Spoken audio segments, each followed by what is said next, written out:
তাতে ভন্ডল করে দিয়ে দাও। খেল খতম তখন থেকে করে যাচ্ছে। আসল নাটক তো পাতাল ঘরে চলছে। আল্লাদে আটখানা, সাথে পাঁচে নেই, মাঝখানে যেই জন পথ পাবে সেই।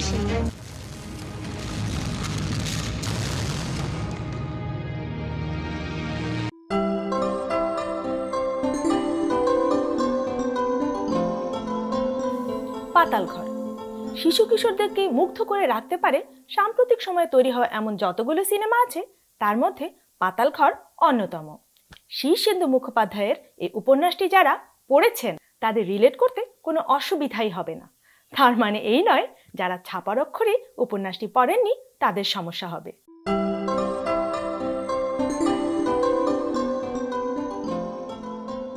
হ্যালো ভিউয়ার্স, কেমন আছেন সবাই? আজকে আমি পাতাল ঘর নামের একটি মুভি নিয়ে কথা বলবো। অদ্ভুতটি সিরিজের পাতাল ঘর যারা পড়েছেন তারা তো জানেনই, যারা জানেন না তাদের জন্য বলছি। শীর্ষেন্দুর লেখাগুলো ঠিক সিনেমার মতো। সেখানে ঠিক আমার আপনার মতো হরেক রকমের মানুষ, নানান রকম সংলাপ। এটা এমন একটা গল্পের সিনেমা যেখানে আপনি thriller, horror, comedy, science fiction সব একসাথে পেয়ে যাবেন। কে রে? এখানে কার্তিক বোস কেউ থাকেন?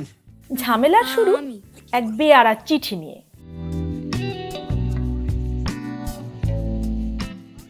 হঠাৎ চিঠিটা উড়ে আসে কলকাতার বাসিন্দা সুবুদ্ধি ও তার ভাগ্নি ভূত ওরফে কার্তিকের কাছে। আজব এই চিঠি মারফত জানা যায় নিশ্চিন্তপুর গ্রামে কার্তিকের নামে সম্পত্তি আছে। তো আর কি, যেমন ভাবা তেমন কাজ।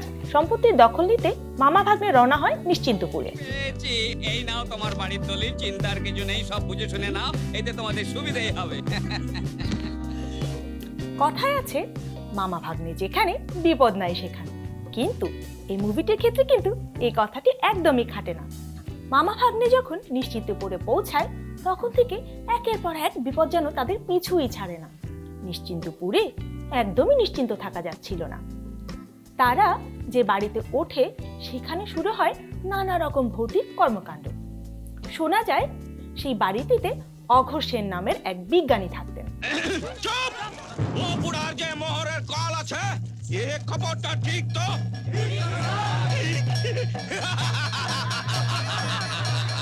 জয় মা! জয় মা! গল্পের শুরু প্রায় 150 বছর আগে। সেই সময় গ্রাম বাংলায় দাপিয়ে রাজত্ব করেছেন রঘু ডাকাতের দল।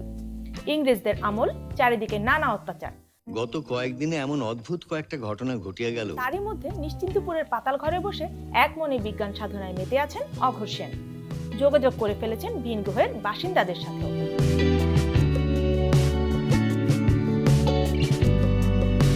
আর সেই সঙ্গে আবিষ্কার করে ফেলেছেন এমন এক যন্ত্র যার সুর শুনলে মানুষ দীর্ঘ 150 বছর পর্যন্ত ঘুমিয়ে কাটাতে পারে। আর সেই বাজনা যন্ত্র হাত করতেই পাতাল ঘরের খোঁজে হানা দেয় অনেকেই। এমনকি নেপচা গ্রহের দিক পর্যন্ত এসে বাজনা যন্ত্রের জন্য বিজ্ঞানীকে পাগল করে তোলে।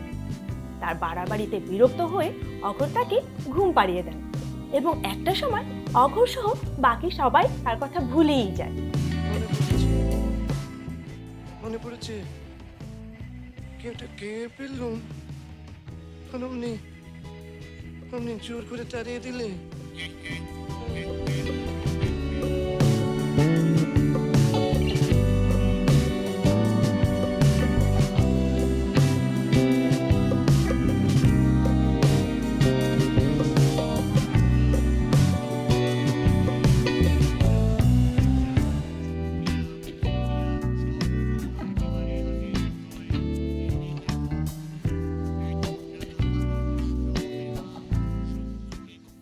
এরপর আমাদের ফিরে আসতে হবে বর্তমান সময়ে।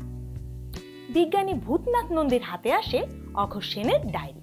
সেই ডায়েরি পড়ে তিনি জানতে পারেন অঘোর সেনের আবিষ্কৃত যন্ত্রটির কথা।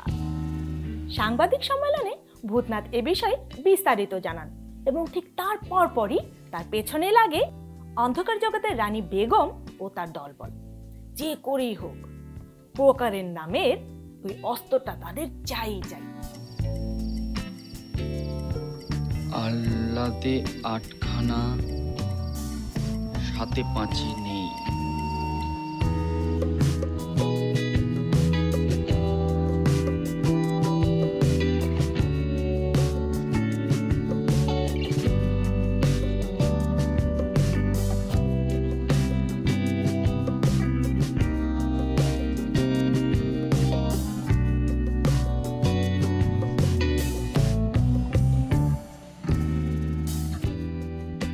মধ্যে চলে আসে কিশোর কার্তিক এবং তার মামা সুবুদ্ধি।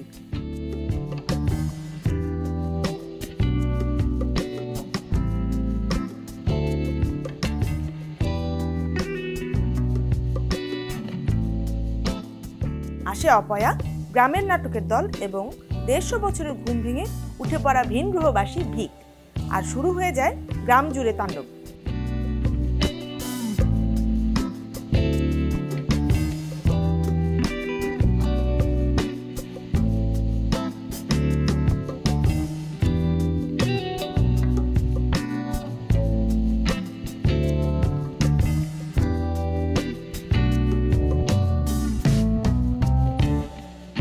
চেষ্টা করছি। আসছে পূর্ণিমায় পশ্চিমের সাহেব শুভ আসবে অস্তর কিনতে। এবারে আসি অভিনয়ের ব্যাপারে। খরাজ মুখোপাধ্যায় সুবুদ্ধি চরিত্রটি চমৎকার করেছেন। ভিলেনের চরিত্রে অসামান্য কাজ করেছেন রামপ্রসাদ। সৌমিত্র চট্টোপাধ্যায়ের কাজ নিয়ে যতই প্রশংসা করি না কেন তাই যেন কম পড়ে যায়। আপনারা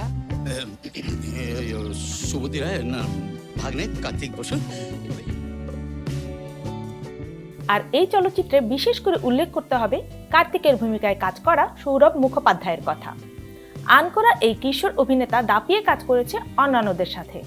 বাংলা ছবিতে শিশুদের সিনেমা নিয়ে এমন কাজ প্রশংসার দাবি রাখে। ওষুধ যা দেব পিসি,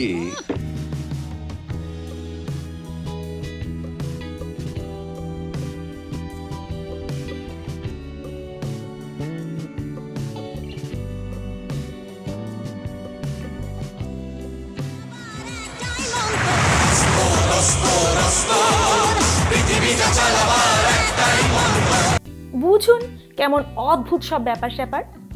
তো পাতাল ঘরের খোঁজ কে পেল, মামা ভাগ্নের কি অবস্থা হলো সেটা জানতে মন দিয়ে দেখতে হবে মুভিটি। পাতাল ঘর পরিচালনা করেছেন অভিজিৎ চৌধুরী। আমি বাজি ধরে বলতে পারি মুভিটি এই সময়ের শিশু কিশোরদেরকে এক হারানো এলডোরাডোর খোঁজ এনে দেবে। তো ভিউয়ার্স, কেমন লাগলো আজকে মুভি নিয়ে গল্প? যদি ভালো লাগে কমেন্ট বক্সে কমেন্ট করে জানাতে পারেন। আর লাইক, কমেন্ট, শেয়ার করতে ভুলবেন না। আর আমার চ্যানেলটি সাবস্ক্রাইব করেছেন তো? যদি না করে থাকেন এক্ষুনি করে নিন। তো আজকের মতো এখানেই শেষ করছি। বিদায়।